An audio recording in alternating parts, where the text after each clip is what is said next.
Praise the lord అండి. యేసయ్య మినిస్ట్రీలో చేరి వచ్చిన ప్రతి బిడ్డకు కూడా దేవుని నామమున వందనాలు చెల్లిస్తున్నాను. మరి ఉదయకాలం దేవుడు మనకు అనుగ్రహించినటువంటి చక్కని అవకాశాన్ని బట్టి దేవునికి ఎంతో కృతజ్ఞతరాలనై ఉంటున్నాను. మరి ఎన్నికలేనటువంటి నన్ను కూడా దేవుడు వాడుకుంటున్న విధానాన్ని బట్టి, ఆయన నాకు ఇచ్చినటువంటి తరుణాన్ని బట్టి దేవుని స్తుతిస్తున్నాను. మరి ఈరోజు మనము గడిచిన దినములన్నీ కూడా దేవుని యొక్క శ్రమల దినాలు కనుక మనము శ్రమల గురించి ధ్యానిస్తున్నాము. మరి ఈరోజు ఆయన యేసయ్య తన శిలువపై పలికినటువంటి మాట, 5వ మాటను గురించి మనము కొన్ని మాటలు ధ్యానించాలని ఆశపడుతున్నాను. మరి దేవుడు నా నోటి పెట్టినటువంటి వాక్యాన్ని మనందరి వినికిడిలో మరి అది ఆదరించి ఆశీర్వదించినట్లు మరి దేవుడు మనకు అనుగ్రహించినటువంటి తరుణాన్ని వాడుకుందాము.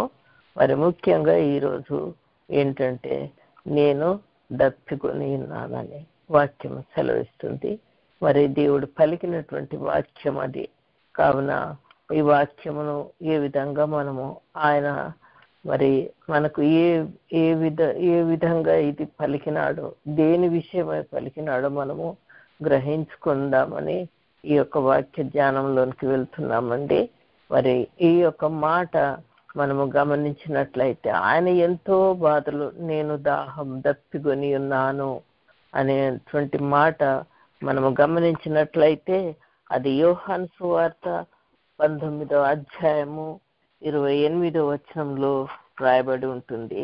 అది నేను మీకు ముందు చదివి మరి వినిపిస్తానండి. దయచేసి మరి గమనించాల్సిందిగా కోరుకుంటున్నాను. 19వ అధ్యాయము యోహాను సువార్త 19వ అధ్యాయము 28వ వచనం. అటు తర్వాత అప్పటికి సమాప్తమైనదని యేసు ఎరిగి, లేఖనము నెరవేరునట్లు నేను కొనుచున్నానను. మరి ఆయన దప్పికొని ఉన్నాడు.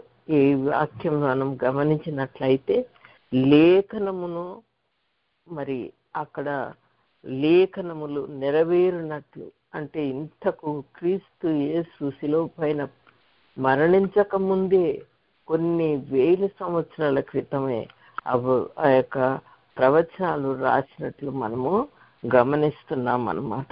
ఇక్కడ చూసినట్లయితే అది రాయబడి ఉంటుంది. సమాప్తమైనదని యేసు ఎరిగి లేఖనము నెరవేరునట్లు అంటున్నాడు.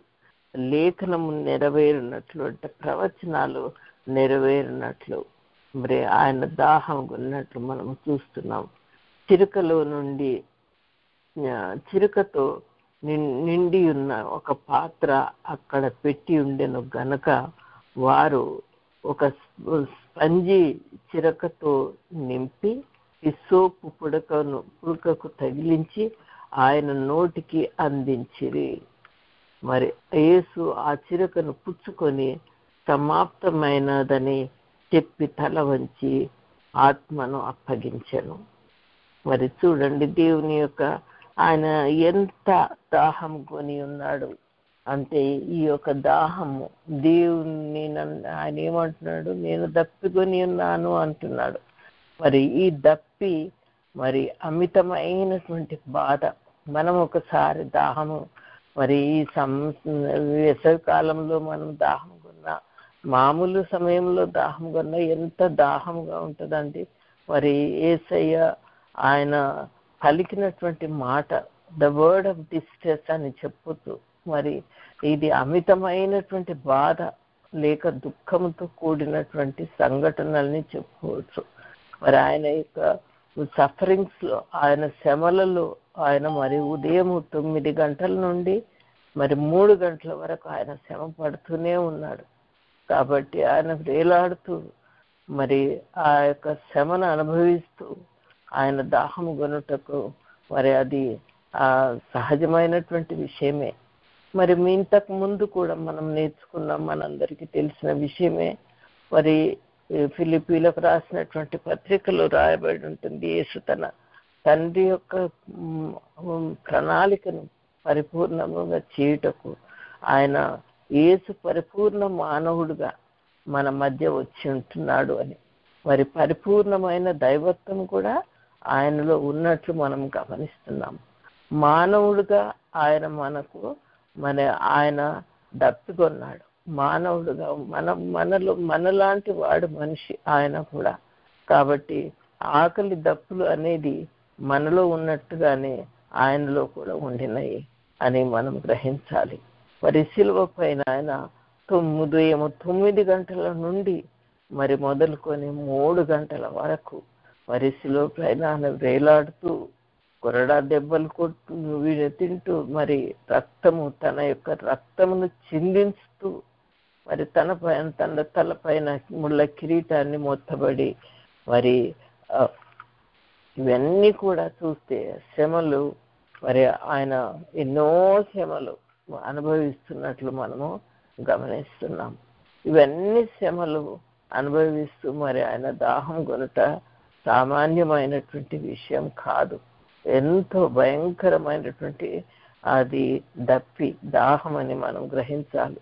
యేసయ్య మన నిమిత్తము దాహం కొనుటకు మరియు ఓర్చుకొని శ్రమలు పడినట్లు మనం ఇక్కడ అర్థం చేసుకోవాలి. కాబట్టి మొదటిగా మనము గమనించినట్లయితే ఈ దాహము 2 విధాలుగా ఉంటుంది.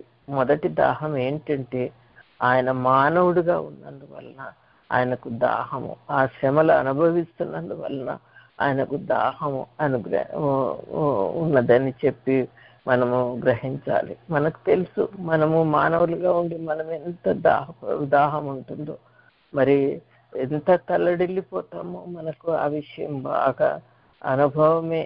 మరి హాగరు తన కుమారుని మరి చనిపోతాడేమో అని భయపడి ఆమె తల్లడిల్లిపోయి, అమ్మో నా కుమారుడి దాహానికి చనిపోతాడేమో, నీళ్లు లేవు, నీళ్లు తీసుకెళ్ళని నీళ్ళ తిత్తులో నీళ్ళు అయిపోయినాయని దేవుని మొరపెట్టుకుంది.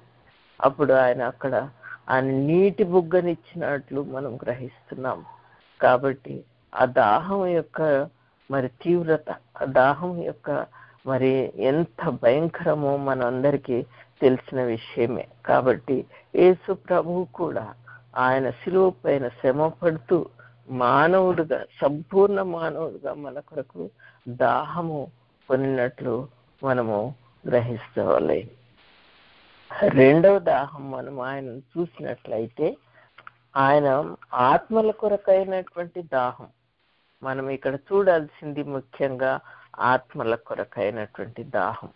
దేవుడు మరి ఇక్కడికి ఒక్క పాపి నశించిపోవడం ఆయనకి ఇష్టం లేదు. మరి తండ్రి అయినటువంటి పరమ తండ్రి యొక్క ప్రణాళిక అందరూ కూడా మరి పరమందు మరి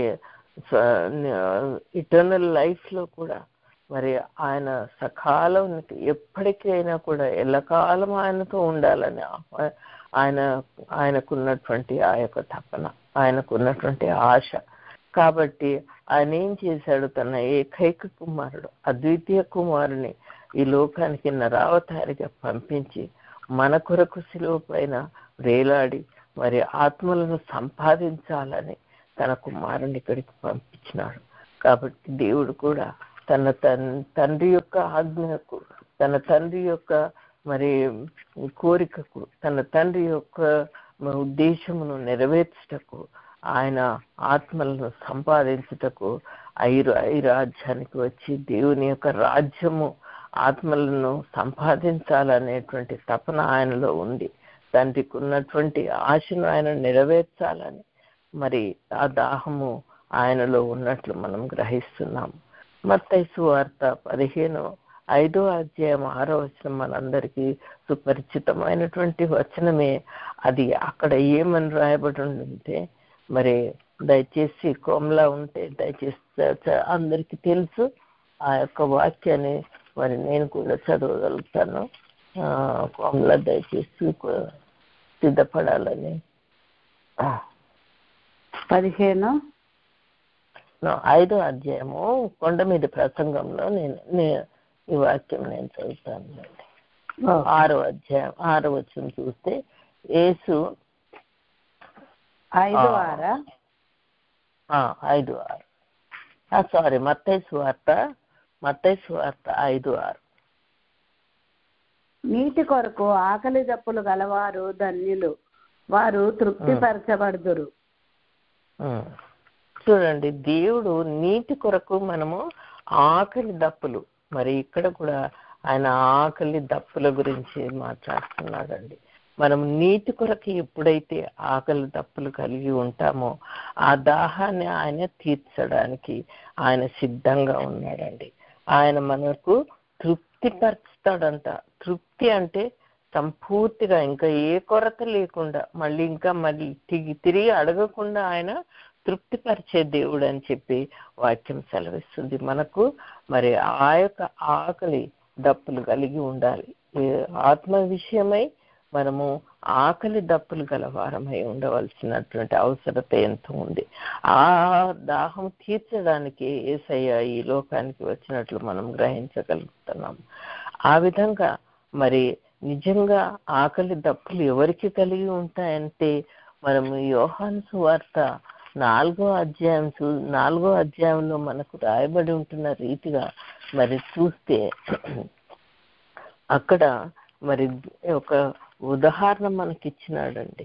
ఆ యొక్క యేసయ్య మరి యూదయ దేశమును విడిచి గలిలయ దేశానికి మరి ఆ యొక్క సమరయ మార్గమున వెళ్ళవలసి వచ్చి ఉన్నప్పుడు ఆయనకు దాహం వేసింది. ఎందుకంటే ఉదయకాలం ఆయన బయలుదేరి ఆ దినాలలో ప్రయాణ సౌకర్యాలు లేవండి. నడిచి కాలినడకతోనే ప్రతి స్థలానికి వెళ్ళవలసినటువంటి అవసరత ఎంతో ఉండింది. కాబట్టి యేసయ్య కూడా సంపూర్ణ మానవుడిగా ఉండినందువలన మరి ఆయన పని కూడా, ఆయన యొక్క ప్రణాళిక కూడా తండ్రి యొక్క ఉద్దేశాన్ని నెరవేర్చవలసినటువంటి గా ఉంటుంది. కాబట్టి ఆయన అక్కడ సమరయ నుంచి మరి ఆయన వెళ్ళినప్పుడు అక్కడ సుకార్ అన్నటువంటి బావి దగ్గర యాకోబు తన కుమారునికి యోసేపుకి ఇచ్చినటువంటి బావి దగ్గర తన దాహం తీర్చుకుందామని అక్కడికి వెళ్ళినాడండి. మరి తనతో పాటు తన శిష్యులు కూడా ఉన్నారు. ఆ శిష్యులు మరి ఊరికి వెళ్ళి ఆ ఊరిలో వారికి కావలసినటువంటి ఆహార పదార్థాలు కొనుక్కొని వస్తామని చెప్పి వాళ్ళు అక్కడికి బయలుదేరినప్పుడు మరి ఈయన తండ్రి యొక్క ఆత్మ వలన మరి పరిశుద్ధాత్మ ద్వారా ఆయన నడిపింపబడి ఆ యొక్క యాకోబు బావి దగ్గరికి ఆయన ప్రయాణం వచ్చి అలసిపోయినట్లు మరి మనం ఆ బావి దగ్గర కూర్చున్నట్లు మనం చూస్తున్నాం. అప్పటికి మరి ఆ సమయం చూస్తే ఇంచుమించు 6 గంటలు అయిందని మరి వాక్యంలో రాయబడి ఉంటుంది. ఆ 6 గంటల సమయంలో, ఎవరు లేని సమయంలో మరి ఆమె ఒక స్త్రీ, సమరయ స్త్రీ, ఆమె మరి ఎంతో భయంకరమైనటువంటి జీవితంలో ఉంది. ఆమె మరి కాబట్టి ఎవరు లేని సమయంలో ఆ యొక్క బావి దగ్గరికి వచ్చి నీళ్లు చేదుకున్నటకు ఆమె వచ్చినట్లు మనం గమనిస్తున్నాం. మరి ఆ సమయంలో యేసయ్య కూడా ఆ బావి దగ్గర ఉండడం చూసి మరి ఆమె అడుగుతాడు ఏమని అంటే, నాకు దాహంనకు ఇమ్మని ఆమెను అడిగినప్పుడు ఆమె ఏమంటదంటే, మరి సమరయులకును మరి యూదులకు ఇలాంటి మరి పొత్తు లేదు కదండి. మరి మనము వారికి స్త్రీ అంటే యూదులకు సమరయులు పడరు, సమరయులకు యూదులు అంటే సహించరు. కాబట్టి మరి నన్నేలా ఏ విధంగా నువ్వు దాహం మనకి ఇమ్మని అడుగుతున్నావని ఆయనతో ఈ సమరయ స్త్రీ చెప్పినప్పుడు ఆమె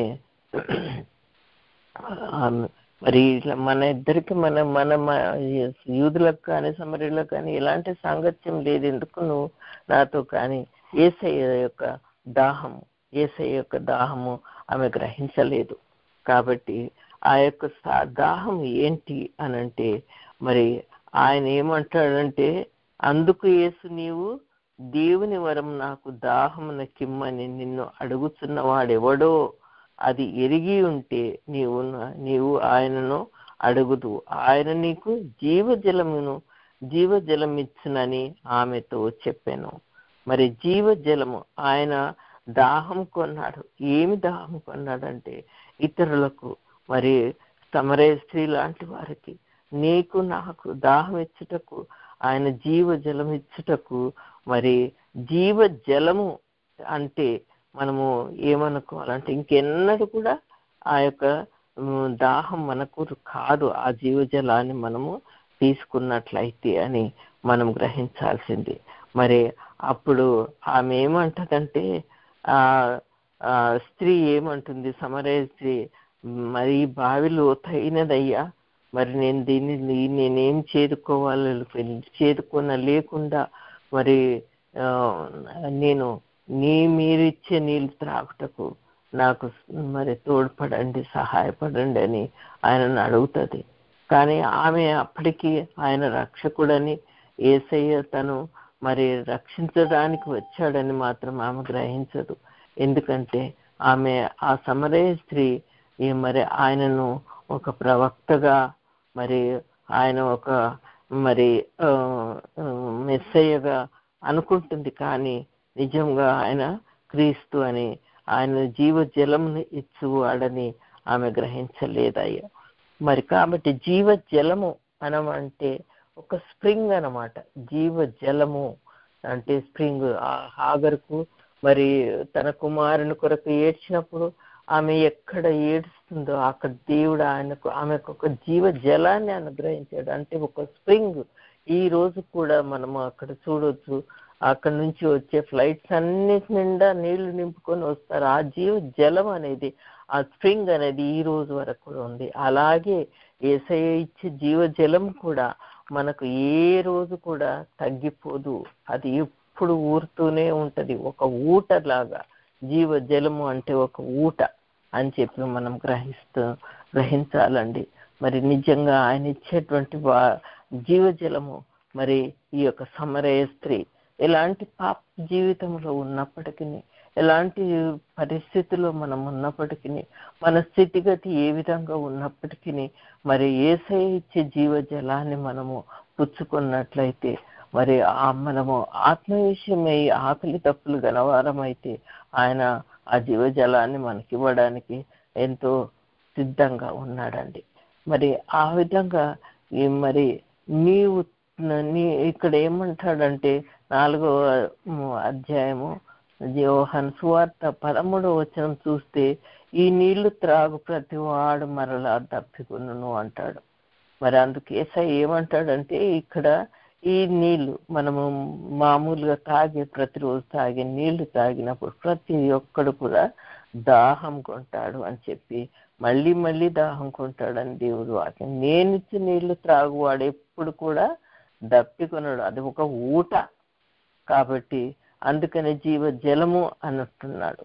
నేను వారికి ఇచ్చును నీళ్లు నిత్య జీవము కలుగుటకై వానిలో ఊరడి నీటి బుగ్గగా ఉండనని ఆమెతో చెప్పెను. చూడండి ఎంత చక్కని మాట. నీటి బుగ్గగా ఉండునని, ఊరడి నీటి బుగ్గగా ఉండున. ప్రతి దినము కూడా, అంటే ప్రతి క్షణము కూడా అది ఎండిపోదండి. ఇంకా ఆ ఊట ఎండిపోకుండా ఉంటుంది. నీటి బుగ్గగా ఉండునని ఆమెతో చెప్పాను. మరి అప్పుడు ఆ సమరయ స్త్రీ ఏమంటాదంటే, ఆయనను చూచి, అయ్యా నేను దప్పి కొనుక్కుంటున్నట్లు, నేను చేదు కొనుక్కుంటుట ఇంత దూరం రాకుండానట్లు మరి నాకు దయచేయమని ఆమెను ఆయన ఎంత బ్రతిమాలుకుంటుంది. మరి ఆ విధంగా అంటే ఎంత ఇమ్మీడియట్ గా ఆమె క్రీస్తు యొక్క మాటను నమ్మింది, అందులో విశ్వసించింది. అలాంటి విశ్వాసం నీకు నాకు ఉందా? మరి ఆ దాహం తీర్చుకోవడానికి మనకు ఆ తపన ఉందా?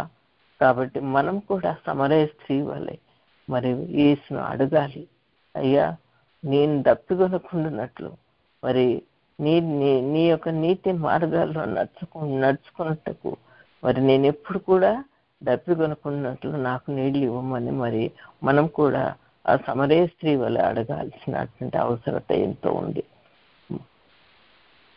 మరి ఆ తర్వాత ఆయన ఇంకొక మాట ఏమంటాడంటే, మరి ఆ 23వ వచనంలో చూస్తే మరి అదే వాక్యము, అదే అధ్యాయము యోహాను సువార్త 4:23లో చూసినట్లయితే, ఆత్మతోనూ సత్యముతోనూ తండ్రిని ఆరాధించు కాలం వచ్చింది. మరి ఆమె మరి రక్షణ యూదుల్లోనే ఇండియే కలుగుతున్నది.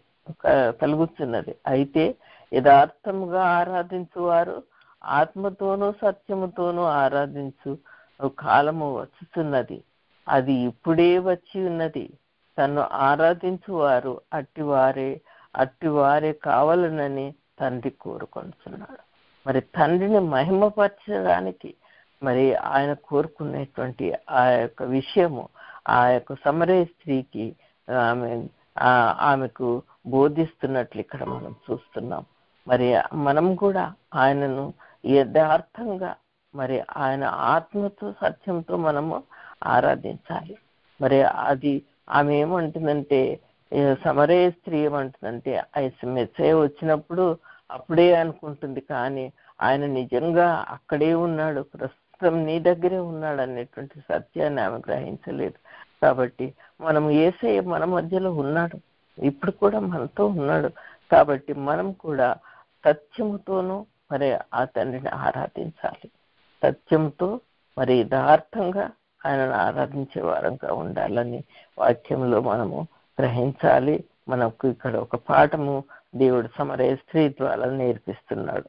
మరి ఎందుకంటే దేవుడు ఆత్మ గనక ఆయనను ఆరాధించేవారు ఆత్మతోనూ సత్యంతోనూ ఆరాధింపవలను అని చెప్పి ఆయన ఆ సమరయ స్త్రీకి చెప్పినట్లు మనము ఆయన ఆత్మ గనక ఆయనను సత్యముతోనూ ఆరాధించాలని, మనము ఆత్మతోనూ సత్యముతోనూ ఆరాధించేటువంటి వారిగా ఉండాలని మనం ఇక్కడ నేర్చుకుంటున్నాం. మరి అలాగే మరి ఈ యేసయ్యకు అంత దాహం ఎందుకు వచ్చింది అని చెప్పి మనం వాక్యం ద్వారా చూసినట్లయితే, మరి ఈ యొక్క సమరయ స్త్రీ తన యొక్క కుండను విడిచిపెట్టి వెళ్ళిపోయింది. ఎక్కడికి వెళ్ళింది? ఊర్లోనికి వెళ్ళిపోయింది. ఎందుకంటే ఆమె జీవిత రహస్యాన్ని అంతా ఆయన బయటపెట్టినాడు కాబట్టి అది గ్రహించి ఆమె ఈయననే లోక రక్షకుడని తెలుసుకుంది.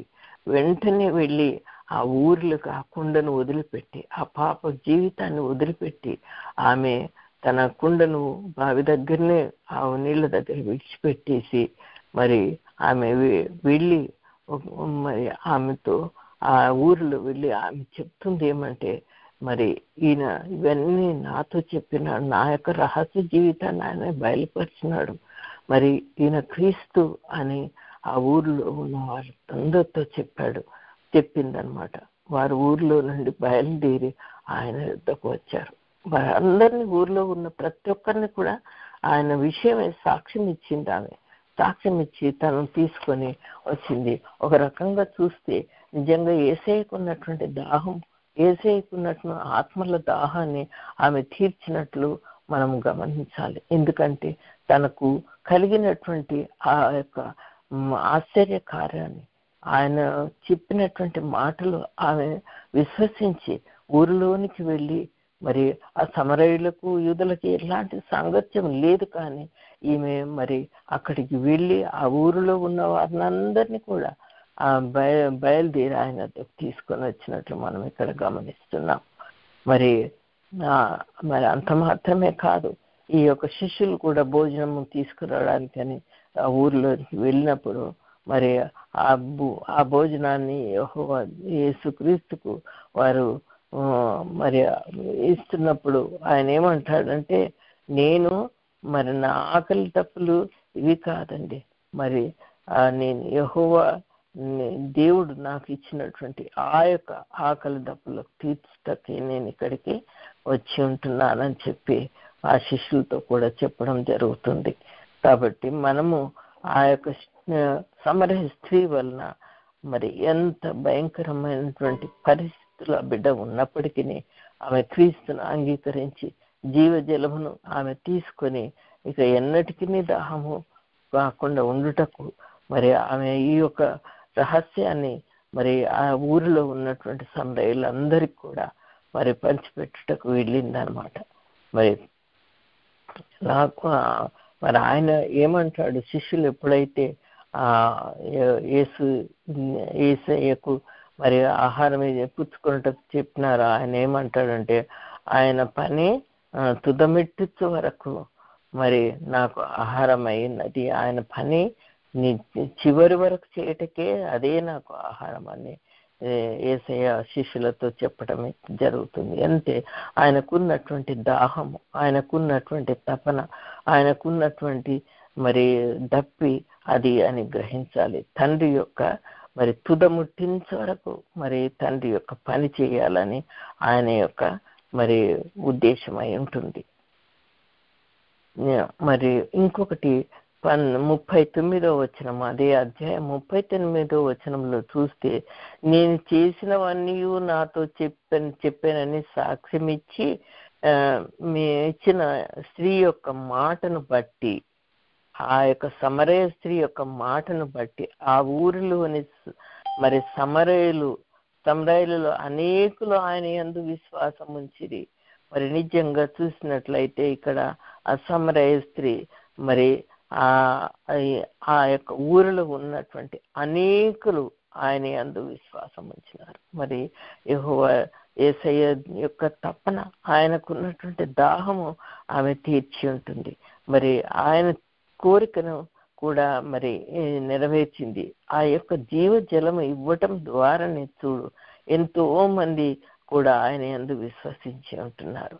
మరి ఆయన ఈ సమరయులందరూ కూడా ఆయన వద్దకు వచ్చి తమ యుద్ధ ఉండమని ఆయనను వేడుకొని గనుక ఆయన అక్కడ 2 దినములు ఉండేనని వాక్యం సెలవిస్తుంది. 2 దినాలు అంటే ఆ యొక్క జీవజలమును పుచ్చుకొనుటకు, మరి ఆ యొక్క ఆత్మలను రక్షించుటకు ఆయన సమరయులకు యూదులకు సాంగత్యం లేకపోయినప్పటికీ మరి ఆయన యొక్క తపన, ఆయనకున్నటువంటి ఆశ, ఆయనకున్నటువంటి తండ్రి యొక్క ఉద్దేశాన్ని నెరవేర్చుటకు ఆయన 2 దినములు ఆ సమరయలో ఉండి అక్కడ వారికి మరి జీవజలాన్ని అనుగ్రహించి ఆయన యొక్క దాహాన్ని తీర్చుకున్నట్లు మనం గమనిస్తున్నాము.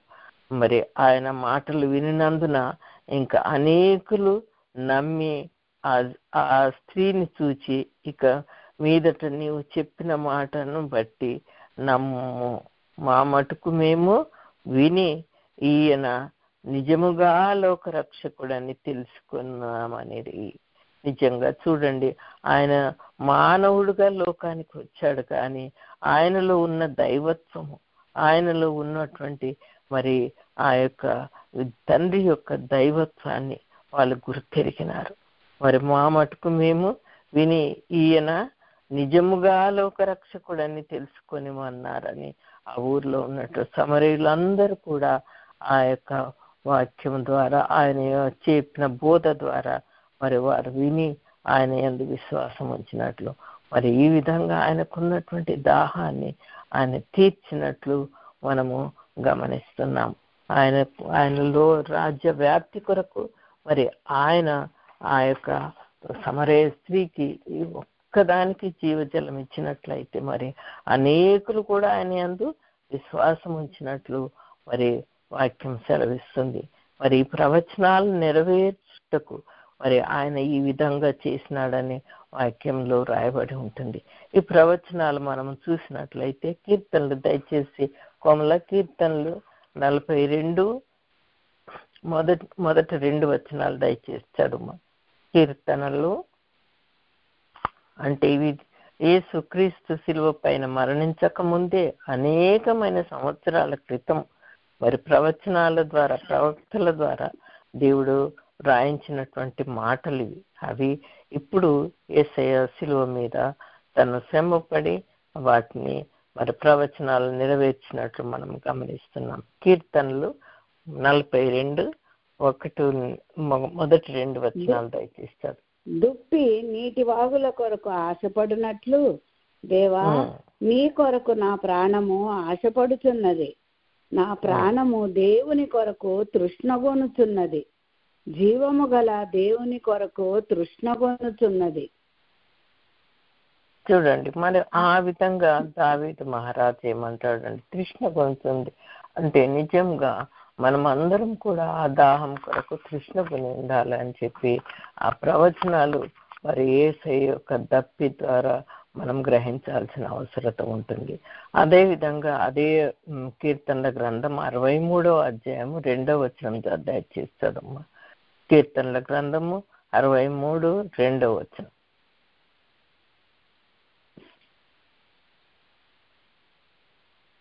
నీ బలమును నీ ప్రభావమును చూడవలెనని పరిశుద్ధాలయమందు నేనెంతో ఆశతో నీ తట్టు కనిపెట్టి ఉన్నాను.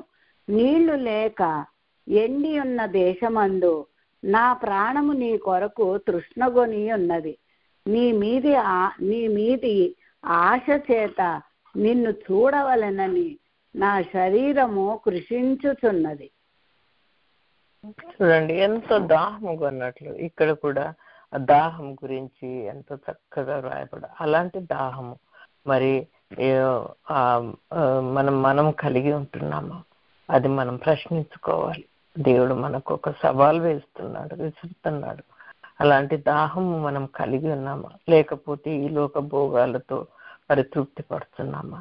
ఆ దాహం మన కొరకు ఆయన దాహము తప్పికొని ఉన్నాడు అని చెప్పి దేవుని వాక్యం సెలవిస్తుంది. యెషయా గ్రంథము 55:1 కూడా దయచేసి చదమ్మా. యెషయా గ్రంథము 51:55 మొదటి వచనం.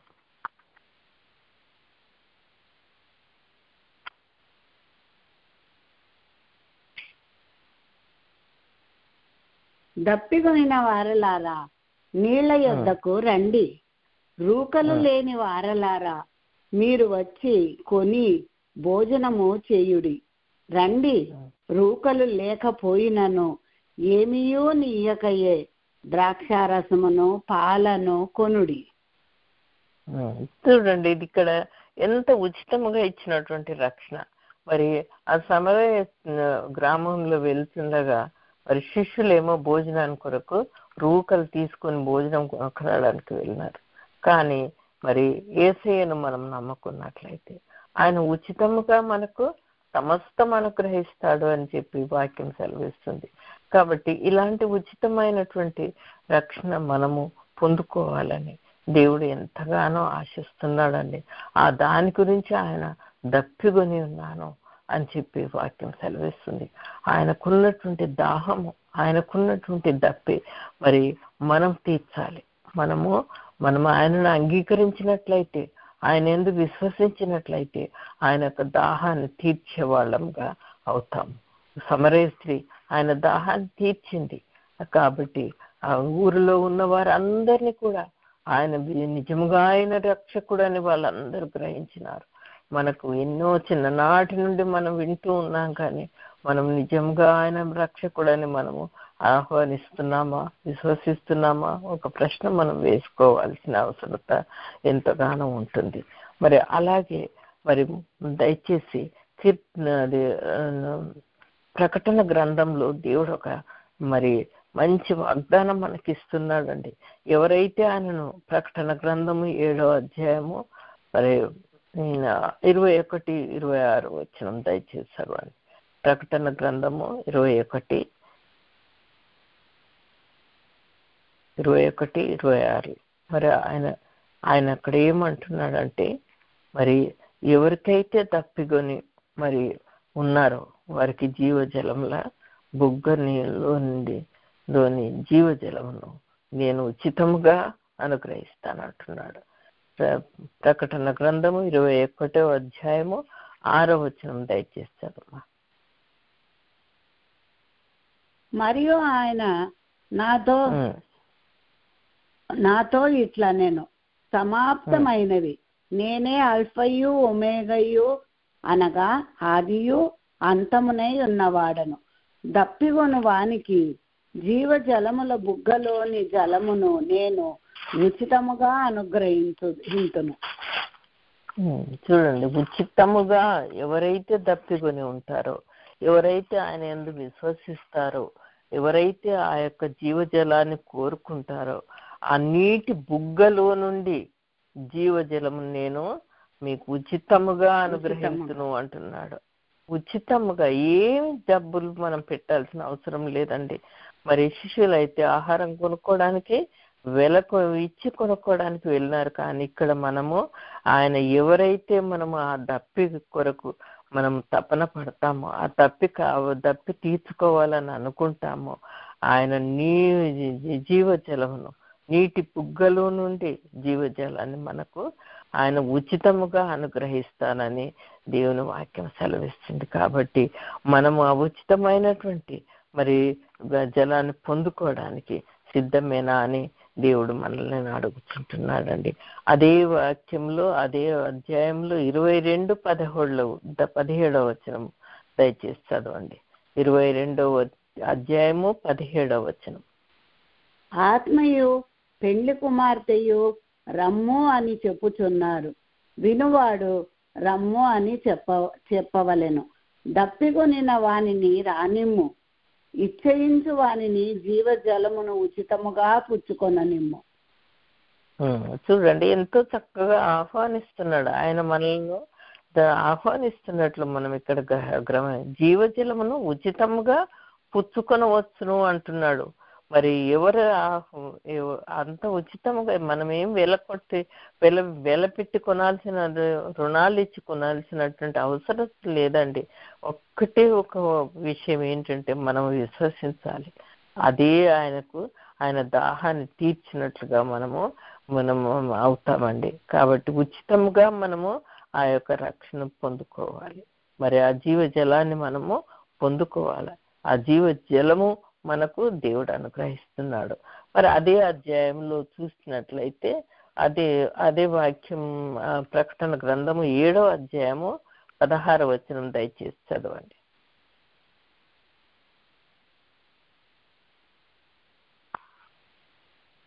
7వ అధ్యాయము 16వ వచనం. వారికి ఇక మీదట ఆకలి అయినను దాహమైనను ఉండదు, సూర్యుని ఎండ అయినను ఏ వడగాలి అయినను వారికి తగలదు. ఏలయనగా సింహాసనం మధ్యమందుండు గొర్రె పిల్ల వారికి కాపరి అయి జీవజలముల బుగ్గ యొద్దకు వారిని నడిపించును. దేవుడే వారి కన్నుల నుండి ప్రతి బాష్ప బిందువును తుడిచివేయును. ఆమేన్. ఆమేన్. చూడండి, ఎంత చక్కని ఆహ్వానం దేవుడు మనకు అనుగ్రహిస్తున్నాడు. ఎటువంటి మంచి అవకాశాన్ని దేవుడు మనకి ఇస్తున్నాడు. మనం ఈ పాపలోకంలో కొట్టుకొని పోకుండా ఉన్నటువంటి నిత్య జీవాన్ని పొందుకొనుటకు, ఆయనతో కలిసి ఉండుటకు, జీవించుటకు మరి ఎన్నడూ కూడా మనకు ఆకలి దప్పులు అనేవి ఉండవండి. మరి ఒక కాపరి జీవజలంలో గొట్టుకు గొర్రెలను ఏ విధంగా తీసుకెళ్తాడో ఆ విధంగా మనం యేసయ్య మనల్ని ఆ జీవజలంలో యొద్దకు, నీటి బుగ్గల యొద్దకు వారిని నడిపిస్తాడని చెప్పి దేవుని వాక్యం సెలవిస్తుంది. నిజంగా మనము మరి మనందరికీ తెలుసు ఆ యొక్క ధనవంతుడు లాజరస్ యొక్క కథను మనం విన్నాం కదా. మరి ధనవంతుడు ఆ యొక్క మండుతున్నటువంటి అగ్ని ఆరదు, మరి అటువంటి దగ్గర ఒక్క చిటికన రైలుతో నీళ్ళు ఇవ్వమని అడుగుతాడు. మరి నిజంగా ఎటువంటి దాహము, ఎటువంటి మరి శ్రమ, ఎటువంటి భయంకరమైనటువంటి ఆ మండుతున్నటువంటి అగ్నిలో మనం కాలిపోకుండానట్లు దేవుడు చక్కగా మనల్ని అందరినీ ఆహ్వానిస్తున్నాడండి. ఆయన మన ఆత్మల విషయమై ఎంతో దాహము కొని ఉన్నాడు. కాబట్టి మనము ఆయన యొక్క దాహం తీర్చాలంటే ఆయనను అంగీకరించాలి. ఆయన మన లోకరక్షకుడుగా మనం ఆహ్వానించుకొని ఆయన మన హృదయంలో ఆయనను పెట్టుకున్నట్లయితే ఆయన మనకు ఇంకా ఆకలి దప్పులు కూడా ఏమి కూడా ఉండవు. మరి జీవజలంలో కాపరి ఏ విధంగా నడిపిస్తాడో ఆ విధంగా ఆయన మనల్ని నడిపించే దేవుడు అంటున్నాడు. ఈ జీవజలంలో యొక్క ఊటను ఉచితంగా మనకు ఆయన అనుగ్రహించే దేవుడు అని గ్రహిస్తున్నాం అని మనకు అనుగ్రహిస్తున్నాడండి. కాబట్టి మనము ఆ నీటి బుగ్గల జలములలో నేను మీకు ఉచితముగా అనుగ్రహించును అంటున్నాడు. మనము దప్పికొని ప్రతి వారికి మరి మనమందరం కూడా ఆయన యొక్క మరి దప్పి కొరకు ఎదురు చూడవలసిన వారమైంటున్నాడు. ఆ దప్పిని మనము తీర్చుకోవలసిన వారమైంటున్నాము. కాబట్టి ఆయన ఏమంటున్నాడు, నేను దప్పికొనుచున్నాను. దేవుని యొక్క రాజ్యం కొరకు మరి రాజ్యంలో ఆత్మలను నింపుటకు ఆయన దప్పికొని ఉన్నాడని ఇక్కడ మన వాక్యములో మనము ఎంతగో తేటగా మరి దేవుడు మనకు అనుగ్రహిస్తున్నాడు. కాబట్టి మనం అందరం కూడా ఆ దప్పిని తీర్చుకున్నటకు జీవజలములను మనం పుచ్చుకొనుటకు, ఉచితముగా పుచ్చుకొనుటకు మనమందరం సిద్ధపడాలని ఈ వాక్యం ద్వారా మనందరినీ హెచ్చరిస్తున్నాడండి. దేవుడి వాక్యమును మనందరి వినికిడిలో ఆశీర్వాదించును గాక. ఆమెన్. ఆమెన్.